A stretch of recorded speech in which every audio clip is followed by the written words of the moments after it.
The following is a recording of the latest episode of Advanced Manufacturing Live. Previous episodes of Advanced Manufacturing Live are available on advancedmanufacturing.org/live.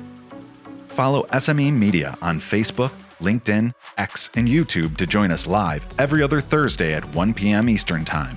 Enjoy the episode. Hello, and welcome to Advanced Manufacturing Live. I'm SME Media Senior Editor Michael McConnell. For some manufacturing companies, social media is still a mystery. It's something that kids do, or bigger companies with a marketing department can dedicate time and resources to. But Ian Johnson, the owner of marketing agency Digital Lug and the host of Discovery's Build for Off-Road, wants you to think differently about social media marketing. Most importantly, it's not something that you can afford to ignore. Ian gave a presentation on social media marketing for manufacturers at Fabtech Canada and how it can help grow their businesses. Today, we're going to explore how social media has helped grow Ian's business and profile. Ian, welcome to Advanced Manufacturing Live. Thank you very much. Good to be here. We met at Fabtech Canada in Toronto, and it's good to see you again. Yeah, it's always good to be back south of the border, back doing what I do, but it's all good. Yeah, it was a fun time up in Canada. I got my fill of poutine and everything was good. Awesome. Can you tell our viewers a little bit about yourself? Yeah, so I am a television show host. Content creator is the new term that we like to use for ourselves, but I basically make cool content about trucks and all kinds of fun stuff. And but I also own the company that does it. So unlike a lot of DIY television show hosts, I actually own the production company that makes all my shows, and we produce shows for a lot of different places. We do YouTube stuff, we do stuff for traditional linear television streaming, we do stuff for actual streaming companies, we produce shows that I'm on, we produce shows that I'm not on, and then we also work with a lot of companies and individuals to help them basically create social media strategies to essentially, at the end of the day, my job is to help sell auto parts and sell welders. So I got to, help companies position their product in a way that helps people sell them, helps promote them, and basically closes that loop from the end user customer. But I just get to do it in a really cool, fun way. When I shot a video interview with you up in Toronto, you had an interesting journey from like mechanics to teaching to a lot of different things before you landed in television and then at digital marketing. Could you go over some of that? Yeah, so I started my life as an auto mechanic. That's what I wanted to be. I wanted to work on cars all day, and so I thought that was the best way to do that, and so that's what I did. I signed my apprenticeship papers like all tradespeople in Canada do. It's an apprenticeship system, so I signed my apprenticeship papers when I was just finishing up high school, finished up my trade, wrote my back then it was called a mechanic. I think when I wrote it, they changed the name of it. Originally, it was called a mechanic's license, and it became an automotive service technician license. I think this is what it's called now. It's got a whole new name. But I have an automotive service technician in light car and heavy truck and coach. So I was working as a mechanic for many years, probably about 6 or 7, and then I took I wanted my summers off, is what I really wanted, to be honest with you. And my parents were teachers, and I knew that they didn't work in the summer. And I asked them if I could be how to become a shop teacher, and I lucked out. Honestly, there was just a shortage of shop teachers at the time, so I was able to apply to teachers college, go back to teachers college, get my teaching degree, and then I started teaching high school. Did that for about 7-8 years, and then I ended up applying for a job to be on television. I did a TV show called Monster Garage down in Long Beach, California, and once I did that show, I was kind of sucked into doing TV, and I was like, man, that was kind of fun. And I sort of explored that some more and ended up applying to be on another television show, and then I got that job. And so then I started creating a show for Spike TV called Extreme 4x4, and I lucked out because I worked for a very, very good production company where the owner was very open and honest about everything. And so I learned everything there was to know about producing a television show from him. That was Joe St. Lawrence. He's sort of one of the godfathers of automotive DIY television. But probably about 10 years in, I started to realize, we started to look and we'd see a sort of a shift. A lot of our clients, because we were dealing directly with companies that wanted to be on the show with their parts and stuff. Yeah. And so we saw a change in where they were basically allocating their budget money. Instead of putting all their money towards traditional television or print media, they were starting to carve off portions of their budget for social media, and more importantly, social media content creation is what they were doing. And so once we did that, then I realized, hey, there's a niche in this market where we don't have anyone basically servicing that industry, and especially in our space. So we had production companies over here, and then we had, there was some fledgling social media agencies, but a lot of them wanted to deal with, Fortune 500 companies. They didn't want to just deal with the smaller companies of the world, especially in the automotive and the welding and cutting space. So I decided it was time to sort of branch off and to sort of do our own thing. And so we started as just a traditional social media agency, started doing some content creation for different companies. And with that, the business just expanded after that. And then it just became a full service production company, television studio, as well as social media agency for a lot of different people. Were you targeting manufacturers at that time for your clients? Absolutely. All of our clients are in the automotive space, automotive parts manufacturers and or welding companies. We dealt with everything from large to small. In the off-road space, we're dealing with companies that really there's two people running it. It's a small company. It's two brothers or two buddies, and they started a company to build off-road parts. And then it just sort of grew and grew and grew, and we helped them promote it and help them grow it into a larger company. We're also dealing with companies that are part of giant private equity firms that have 70 brands underneath their umbrella, and we're helping them augment their current social media push through both streaming services and just standard traditional television. And then we're also dealing with big manufacturers, Fortune 500 companies that are they have huge budgets and they just don't know where to go, and they try these blanket approaches to everything, and it just doesn't work for them. And so they come to us for a more targeted approach to basically promote their product or their service, and that's what we specialize in. Are you amazed that it's kind of grown that much, that it's grown into such a large thing? Not really, because we kind of saw it coming. The nice thing is that all you got to do is look around. You can see it coming elsewhere, right? So we saw the death of the magazine industry when social media started early. So at the time, I actually owned a print magazine and I'd sold it out, and we saw it coming. We all sat around and talked about it, and we're like, oh, look at this thing called Facebook. Surely it's not going to be the end of all of these print magazines. Like, surely we're still going to have 27 titles being made in the automotive space. And we saw it slowly chip away at it and become one title, and there's still space in there for that traditional media. What I tell everyone as I tell everyone is the difference is now is there's not fewer people and there's not fewer eyeballs. You just have to have a more planned approach as to how to get to all of them. We used to be very easy. You run an ad in a magazine and you knew how everyone who's interested in that particular car would buy that magazine. And that was a very easy route to go. Well, now those people are still out there. There's probably actually more of them, but now you have to think and you have to say, okay, well, some of them are still buying a magazine for that industry. Some of them are taking part in Reddit threads. Some of them are taking part in Facebook groups. Some of them are only following Instagram pages. And so you need to go in, and some of them are watching YouTube videos. And so you need to go in and look at a targeted approach across all of those items to look at how you're going to get to those people. And so we saw it coming because we just saw it happening in general. We saw more people watching the TV show, interacting with forums, and then we saw them Facebook groups starting up and the growth of Facebook groups, and then Instagram pushing it after that. So it all was happening.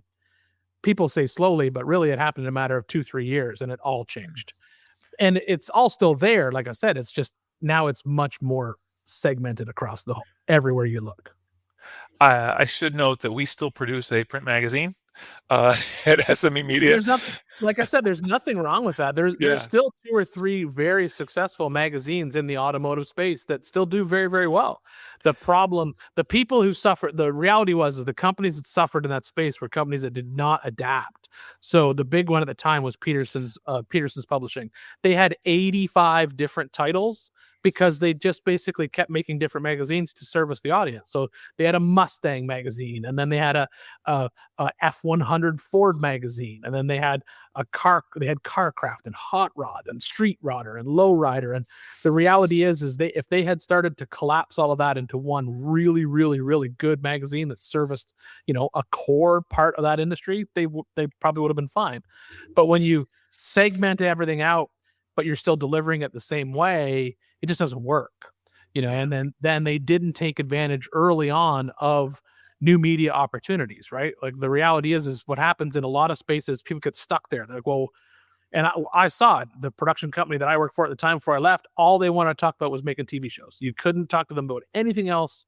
Social media, YouTube, streaming, the conversation just fell on deaf ears. It was like, nope, we are a production company. We make television shows for television networks. That's what we do. And sure enough, they're gone now too, because they didn't look and say, all right, where are these you just got to chase the eyeballs. You just got to figure out where are people going. And the reality is that it's your job in marketing to find those people. That's what you have to do. That's your main goal. Sorry about my dog barking me. Some delivering. He's just one of our guests. It's okay. Yes, sir. She's just a cute dog, but she's a good doorbell. Sorry about that. She's walked behind you a couple times, so I know I did notice her. At FabTech Canada, during your keynote speech presentation, you had said manufacturing was a little behind other industries in getting involved in content creation and social media. Why is that? I don't think it's a choice. I think it's just the nature of the beast. I think it's just the reality of the industry itself. Is if you look at the heavy hitters or the big players in that space, if you look at the big companies that they have the money to take the risks to try new things, and if 9 of them don't work and 1 does, that's great. The reality is in the manufacturing space or even just the automotive space, most people don't have that kind of budget to say, all right, I'm gonna take my marketing budget and I'm gonna take $1 million and I'm gonna spend $100,000 on 10 different things and hopefully one of them works.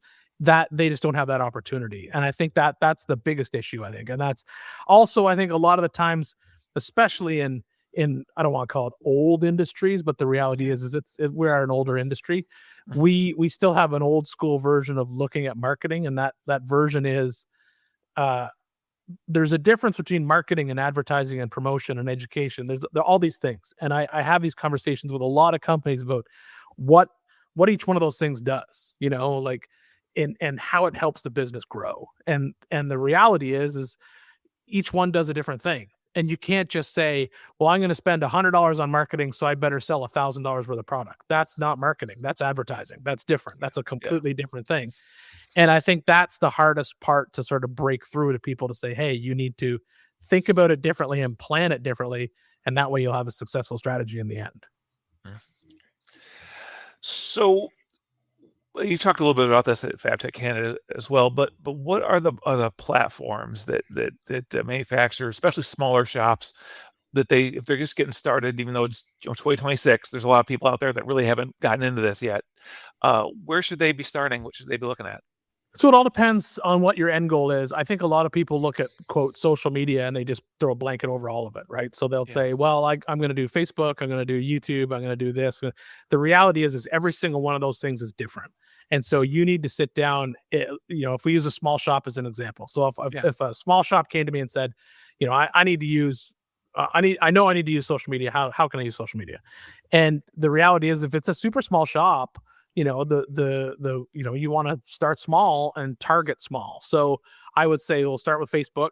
Facebook is literally has replaced the classified ad section and the Craigslists of the world and the Yellow Pages. And that's how you should look at Facebook if you're a small business. You should say, okay, Facebook is going to be how I'm going to talk to my customer. That's where I'm going to, maybe if I'm going to do a special, if I'm a welding supply company, I'm small, maybe that's where you advertise sales on items. If you are a small manufacturing company, that would be where you would advertise what you do. So you would take advantage of what Facebook is really, really good at, which is finding your customer. Facebook knows more about everyone who's around you than you do. Trust me, they know everything about everything. So if you're looking for a specific customer, if you are a very specialized shop and you say, hey, I want to talk to people who are looking for welding, maybe I have a press brake that's sitting still and I want to get more hours on it. Well, Facebook, you can use the targeted advertising inside Facebook to find other people in the area that Facebook will know if someone's gone onto Facebook and searched for press brake in my area to have something done, and they will help you find them. Trust me, they'll easily get in there and find those people for you. So that's the first step is understanding what it's going to do. So super small, like small mom and pop stuff, you should always start right at the beginning, start at Facebook, start at the bottom, and that's where you should go from there. And there are people out there that are looking for on Facebook for press break information, for press break shops. I got to tell you right now, there's people on Facebook looking for everything. And the beauty, the one good thing about the internet, we'll say, or everything, and if you don't believe that it's tracking everything you do, it is. And so if you're a company, it's your job to take advantage of that. So if someone goes on to if they go onto Google and they search for a specific process or operation that's getting done or where it's going to be done, the tracking software that's in the background of any good search engine, specifically Google, which would be the best one, it's going to know that they've done that. There's a reason why when you go on the internet and look for a new lawnmower, that for some reason for the next 6 months when you're on YouTube, you are fed a lot of lawnmower advertising. There's a reason that happens. So they're in the background of all those platforms. You have access to that as a paid advertiser. So if you go into Meta Business Services or Google AdWords, or AdSense and AdWords, you can go in there, and if you don't know how to do it, you can easily find someone who can. We do it for people all the time, where we'd go in and we'd say, hey, we will find those people for you, and we will put your product in front of those people. Because they're out there. And like I said before, it's easy to find them. You just have to use the back end part of that software to take advantage of it. I want to take a moment to let our viewers know that Ian has agreed to answer some questions. If you have any thing regarding social media marketing that you'd like Ian to answer, you can drop us a note in the chat, and we'll do our best to answer that at the end of the interview. So when you're talking to these small shops, and are you discussing content with them? Or are they looking for content, or should these small shops starting to go down the social media path, a marketing path with social media, should they be thinking about content at this stage? You should always think about content. The reality is your social media pages and everything, that back in the 80s, if you started a business, the first thing they taught you in business, right, was own your building. If you're a company that rents a building, your goal as a business is to one day own your building. Well, you should think of all of your digital footprints as that. You should own the content that you create for all of your social media platforms. So, and then how you're going to use it. So if we use a small business as an example, I think I used this example up in Canada. So if we're talking about if you're a shop and you specialize in one thing, let's say you're the only shop in a 500-mile radius that can repair magnesium. So, and you want people to know that, you then go out and you would then plan a social media strategy around that part of your business. So maybe you would say, okay, well, we're going to create some content for YouTube that's very specific to YouTube. So YouTube it's the second largest search engine in the world that's owned by the first largest search engine. So when someone goes into Google and types in how to get my magnesium, whatever it is, repaired in your area, you're probably going to come up on the feed, especially if you have made a video for YouTube that says, this is how we repair magnesium in our shop. And if you've made a video for that, then that's going to end up being inside that Google search ranking. And if you make a video about it, that'll be discoverable by the people. If you put money behind it and use that for advertising inside Google Ads, and that's even more. You're going to get more people in your area because you can do targeted advertising around that, specifically around the YouTube video. You could if you built the nice thing about YouTube is anything can be an ad. So if you have a video that you've created that is about a specific service that you offer, you could then go in on the back end of YouTube and you can put a certain amount of money behind that and say, hey, anytime someone searches how to fix XYZ, I want my video to be at the top of their list. And it can do that. You just got to pay for it. So then you'd look at, so that's going to be your education piece, what you're going to do. Then you're going to come and you're going to, once again, use Facebook for your targeted advertising. You're going to take advantage of Facebook Marketplace and some other, basically Facebook groups in your area. If you're fixing, like I said, fixing magnesium, and that's a very specific product that is made out of magnesium that you're fixing, there's probably going to be a Facebook group out there of someone who owns that product. So you need to be inside that group promoting that you do that repair. And think of Facebook as like That's your first point of contact to the customer. YouTube's running over here. It's almost like an advertisement. Just leave it alone. But Facebook is where you're actually going to talk to that customer. And then Instagram is where you're just going to basically be creating content that people can discover on mobile. That's still your pretty place, your pretty pictures, your fun stuff. That's where it lands on Instagram. It's a better spot for it.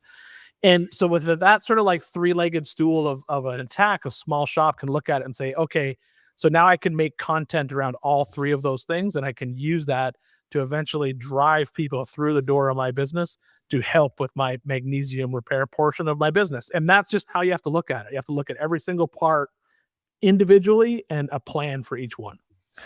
I think that probably sounds intimidating to some small shops, at least. It is, but the reality of it is this. So this bad boy, it used to cost us $1 million worth of video equipment to make a television show. That's what it would cost us. So when we switched over from, I started in television when we were still shooting in standard def. When we switched over to high def, it cost us $1 million. The production company had to spend $1 million on camera and equipment. When we switched over to 4K, it was another $1 million. The reality is now all of that is in this bad boy right here. It sits in your phone. So you have a video and a photograph machine right here, a video camera and a camera that's part of your phone that is easy to capture that content. And then it's just a matter of organizing it and putting it out in the right manner to basically capture that customer or end user so they know what they're doing. Yeah. Have you done a lot of how-to content? I know that's usually does very well. That's 90% of what we do. Majority of our stuff is how-to.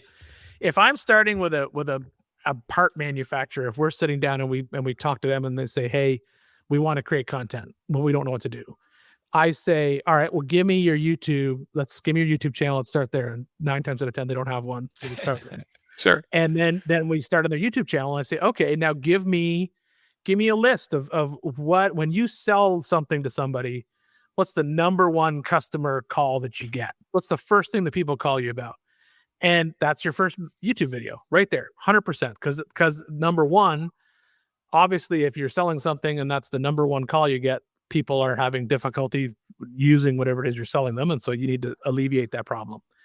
And then secondly, when someone does call and say, hey, I'm having a problem doing whatever it is that you've sold them, you simply say, oh, just go to our YouTube channel. There's an entire video on how to fix that problem, or an entire video on how to use that product. And that's your first video. Then we go in and we say, all right, let's give me all of your install instructions that you send out with all of the products that you sell. That's the second set of videos that we make.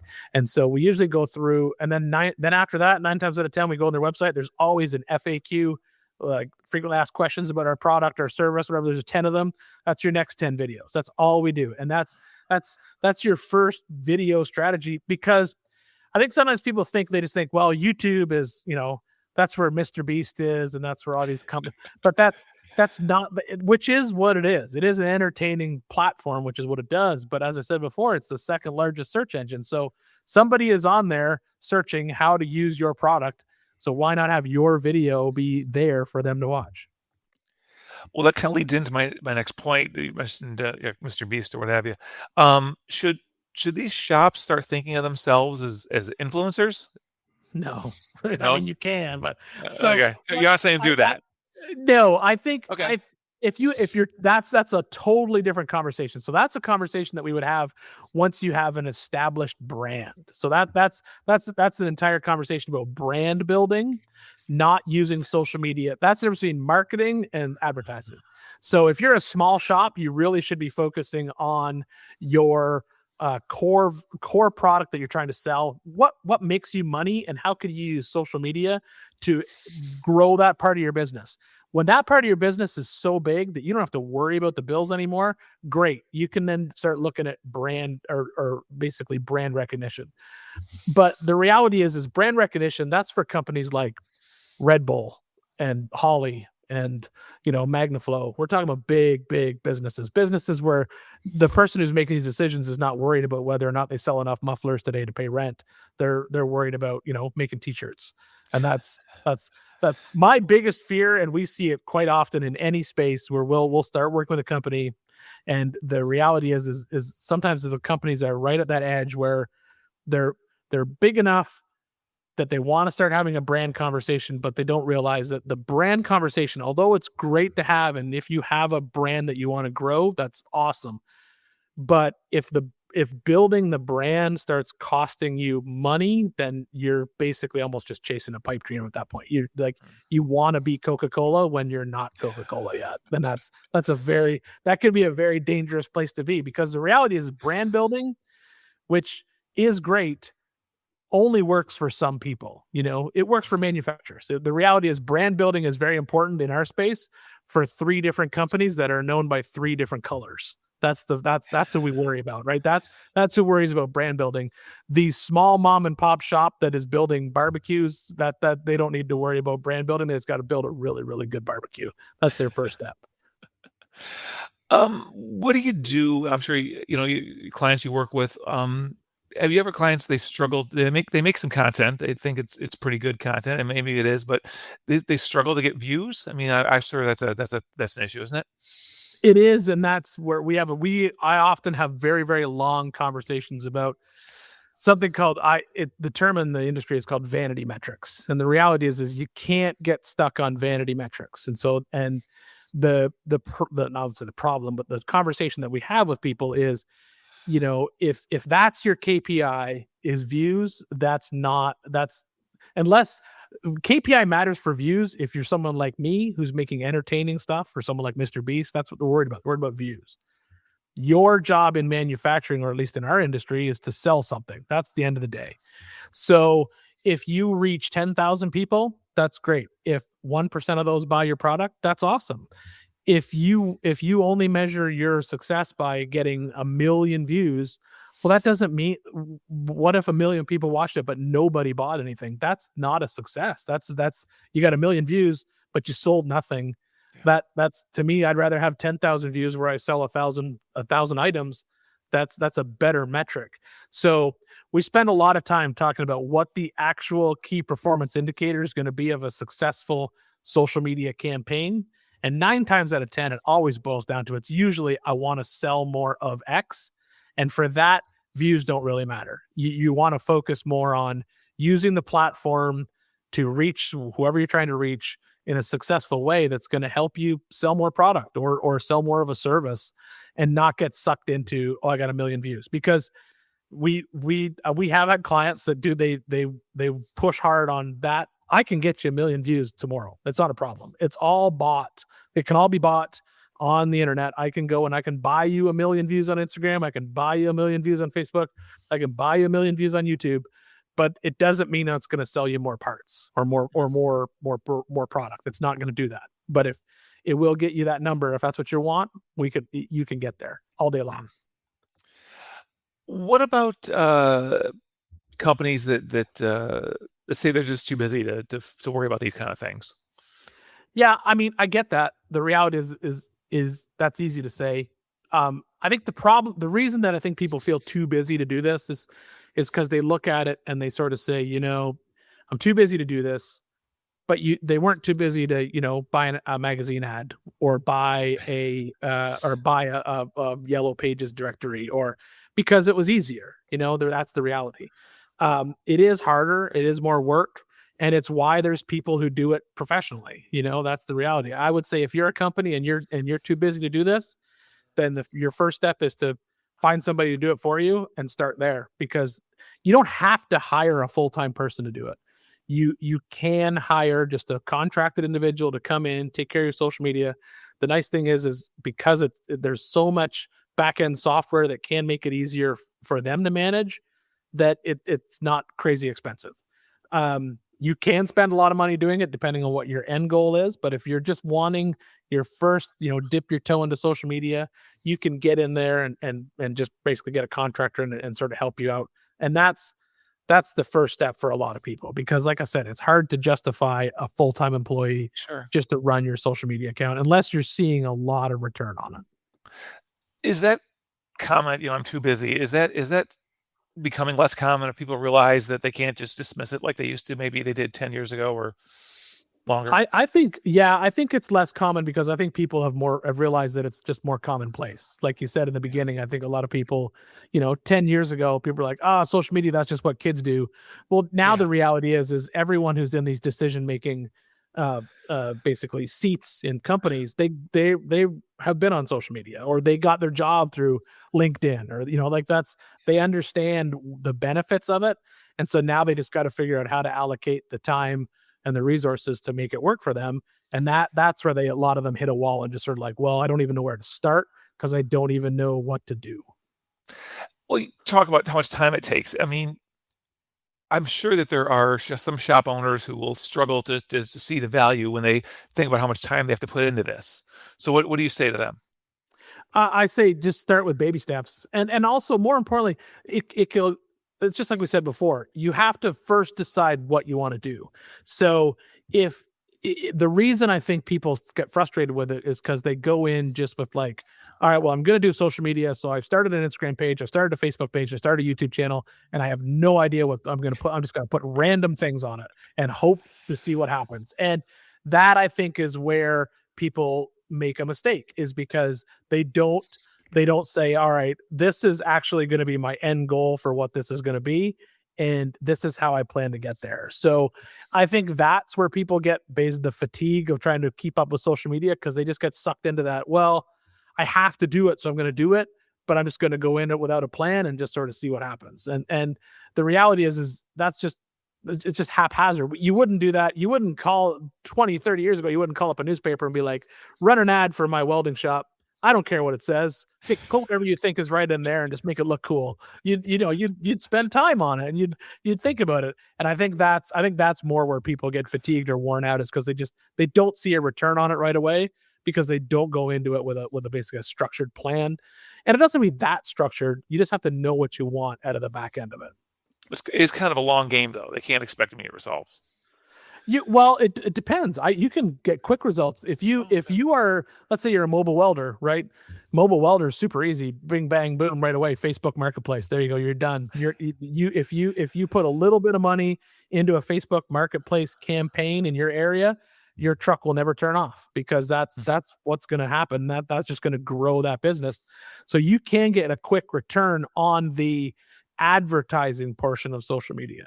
If you're looking to build your brand of social media, that's a longer term game. That's a long game that you got to look at and say, my goal is to have XYZ. We have customers, we've helped them, that they've come as they said, we used to be a cool brand and we've stopped, and we want to be a cool brand again. How do we become the cool brand that people think are cool again? And we'll say, we'll spend a year to 2 years with a campaign on them, helping them basically turn that ship, because that's just what you have to do. I mean, it takes a year to sort of figure that out. Want to take another moment to remind our viewers that if you would like to ask Ian a question, please post it in the chat, and we'll do our best to get to that. Ian, let's talk for a few minutes about your agency. How did you come up with the name Digital Lug? So it's funny, when we started the business, there's always you spend a lot of time trying to figure out cool business names, right? And I didn't. It's a Canadian thing that you always sort of name your business whatever your name is. It's like Johnson Media. That's always what point. But I tried to. I don't know if you remember this, but when I was a teenager, the hot T-shirt to have was the Big Johnson T-shirt. So and I thought for sure that trademark had expired. And I'm like, oh, we're gonna it's gonna be Big Johnson. That we're gonna do all the T-shirts and all that kind of stuff. But believe it or not, that's still an active trademark to make those T-shirts. So we could have. So then you just honestly, when we started searching for company names, because we actually, believe it or not, we do this with some of our clients, we help them name product and all that kind of stuff. But so it sounds silly, but we'll start with just looking for cool terms. It's easier now with ChatGPT, but you used to have to research it all. Yeah. So you'd research things, and I had a great name that I thought was cool, because I start with Viking terms, then I'll go into pirate terminology, then I'll go into something. And so we were in pirate terms, and I thought I had a great name for the company called Freebooter Media. Now, a freebooting pirate was a pirate that was almost like a privateer. Like, you were a pirate, okay, but you didn't have a captain. You could just do whatever you want. You could just jump from ship to ship to ship. I thought that was kind of cool. But the problem is, because then once you come up with a cool name, then you got to go into the actual, all the urban dictionaries and the dictionaries in the dark corners of the internet to find out exactly what it means. A freebooter in the digital world is someone who steals content and reposts it for their own use. So we couldn't name our marketing agency that. No. So then we came up with lug is actually Gaelic for ear. And so that's where digital lug, and I thought it was kind of cool because it's lug nuts, cars, digital, it all worked out. So yeah, we went with digital lug. So that's what we stuck it with. It's a great story. And I think you mentioned this before, but what's the percentage of your clients that are involved to some facet of the manufacturing space?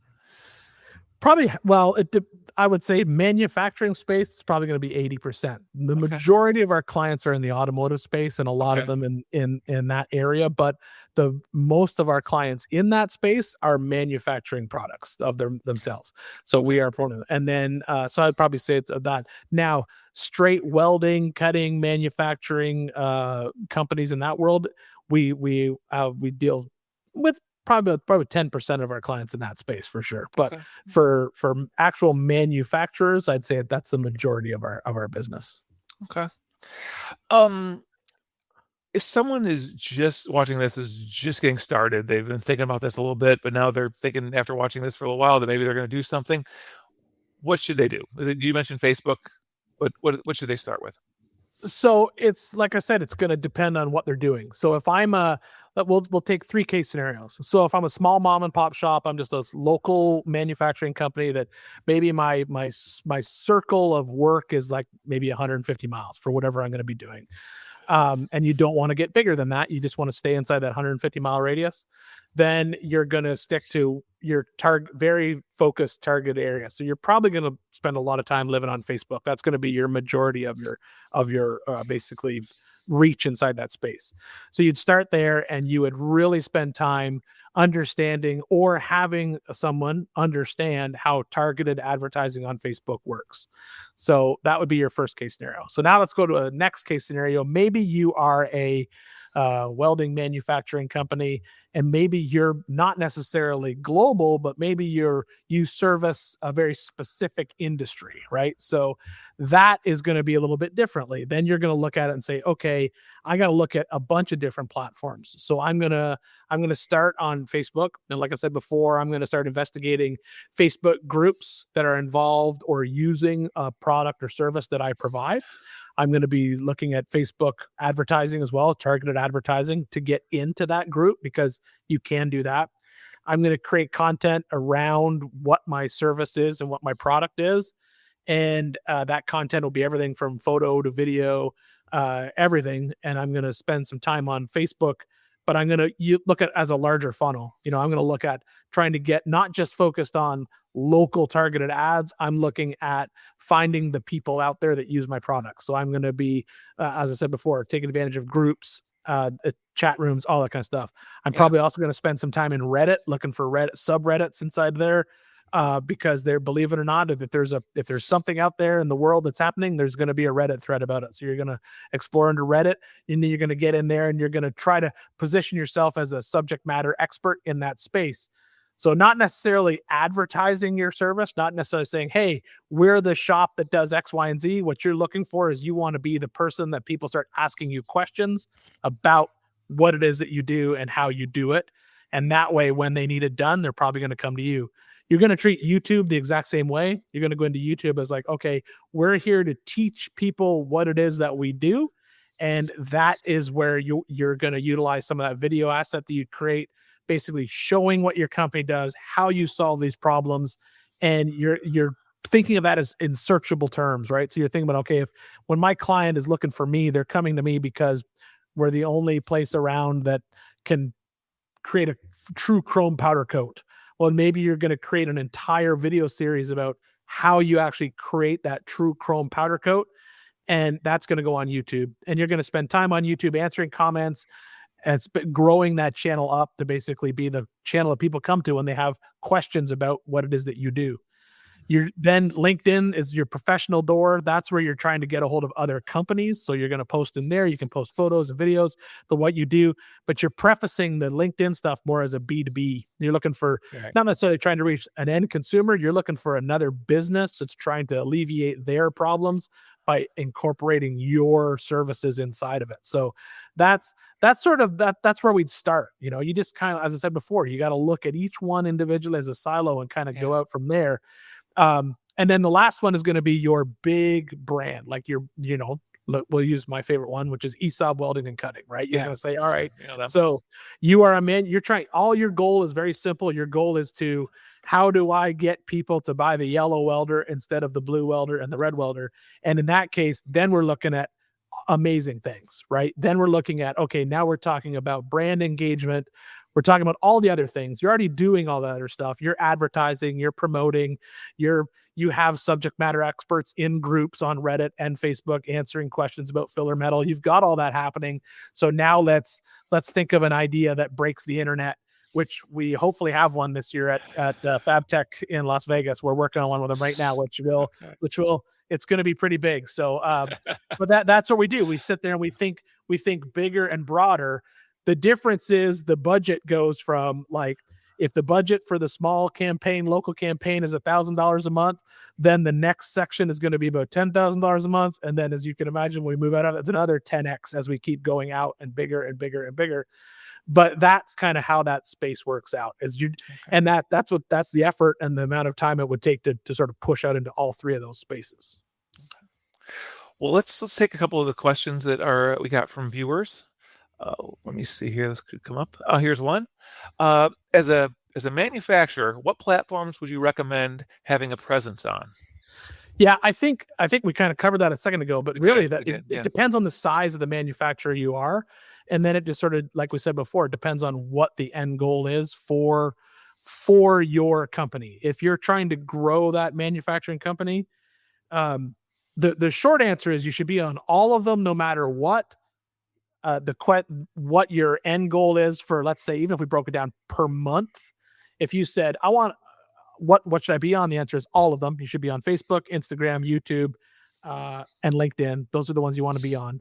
And then where you focus your attention on each one would determine on what your goal is for that month. If your goal is for January is to sell more of X, then you're going to spend a lot of time with targeted advertising in December on Facebook. That's what you're going to do. And then that's just how you would sort of break that mix up. Let's see if there's any other questions. Curious what social media tactics work best for shops with smaller budgets. Smaller budgets, it's you start, like I said before, you'd start in the basement and work your way up. So shop with a smaller budget, I'm assuming that's a smaller shop. You're going to start targeted ads inside of that Facebook space. But the beauty of it is all the other stuff, it doesn't cost you anything. So, I mean, it doesn't cost anything to start a YouTube channel. It doesn't cost anything to start an Instagram page. It doesn't cost anything to start they're all free. It's just time. So if you are talking about an advertising budget and you're a small shop, that's where you have to look at, where do I advertise and what do I advertise? That's step one. But step two is social media tactics that work best for smaller shops. It's just finding the person inside that building that's got the time to take the cool pictures for Instagram, takes short little videos showing what's happening inside your shop, to create short videos for Instagram, TikTok. It depends on if you're trying to reach a younger demographic or not. Yeah. And then just basically create the content. So the nice thing is the budget only affects it when it comes down to personnel or if you're trying to do a targeted ad spend. Okay. Thank you, Ian. Let's see if there's any other questions here or not. Yep, here's one. Many manufacturers still see social media as optional. What do you think they're missing? I think they're missing the fact that, number one, social media now is your first point of contact with your end consumer. So it used to be your website. It used to be the Yellow Page ad or whatever however you promoted your business. The reality is most of the time someone finds your business through either a social media content or a Google search, which then leads them into a YouTube or some type of other social media hit at the beginning. So that's the first thing you need to understand is it's not optional, because the reality is that's realistically your first point of contact with the end consumer. I also think they're missing the fact that they are looking at social media marketing as advertising. And so they will simply say, well, I don't want to put any money into social media unless I sell X number of parts. And that's not social media. That's just advertising. And that's the first lesson that you need to understand is social media is not replacing advertising. It's just advertising in a different space. That's all you're doing. Okay. All right. Let's see if we have any more questions or not. Thanks to everyone that submitted questions.